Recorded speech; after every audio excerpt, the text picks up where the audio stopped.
They have been described as the world's most persecuted people. Rejected by the country they call home and unwanted by its neighbours, the Rohingya are impoverished, virtually stateless and have been fleeing Myanmar in droves and for decades. In recent weeks, more than 10,000 Rohingya have fled to Bangladesh amid a military crackdown on insurgents in Myanmar's western Rakhine state. They have told horrifying stories of rapes, killings and house burnings, which the government of Myanmar, formerly Burma, has claimed are false and distorted. Activists have condemned the lack of a firm international response.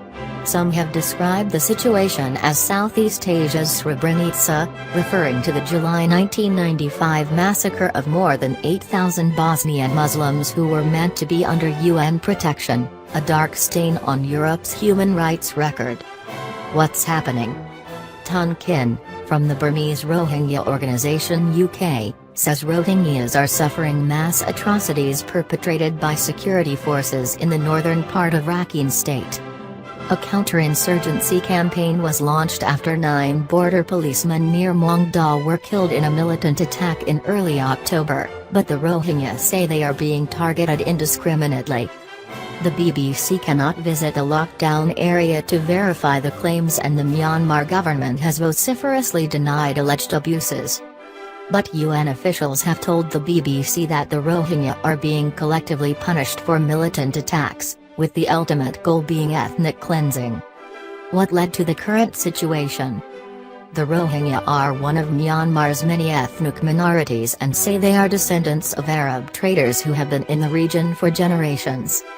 But Myanmar's government denies them citizenship and sees them as illegal immigrants from Bangladesh, a common attitude among many Burmese. The predominantly Buddhist country has a long history of communal mistrust, which was allowed to simmer, and was at times exploited, under decades of military rule.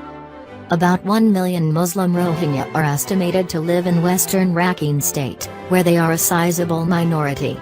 An outbreak of communal violence there in 2012 saw more than 100,000 people displaced, and tens of thousands of Rohingya remain in decrepit camps where travel is restricted.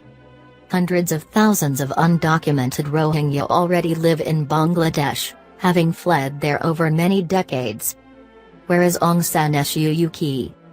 Since a dramatic Rohingya exodus from Myanmar last year, the political party of Nobel Peace Prize winner and democracy icon Aung San Suu Kyi has taken power in a historic election, the first to be openly contested in 25 years. But little has changed for the Rohingya, and Aung San Suu Kyi's failure to condemn the current violence is an outrage, say some observers. "I'm not saying there are no difficulties," she told Singapore's Channel News Asia on Friday. "But it helps if people recognize the difficulty and are more focused on resolving these difficulties rather than exaggerating them so that everything seems worse than it really is."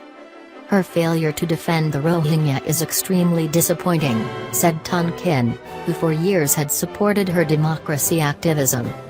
The question of whether she has much leverage over the military, which still wields great power and controls the most powerful ministries, is a separate one, he said.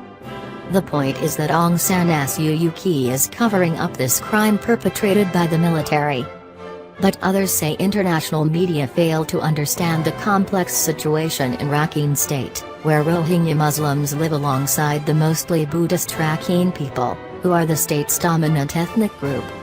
Kinmar Marquis, a Myanmar researcher at Oxford University, has told the South China Morning Post that the Rakhine are the most marginalized minority in Myanmar but are ignored by Western media.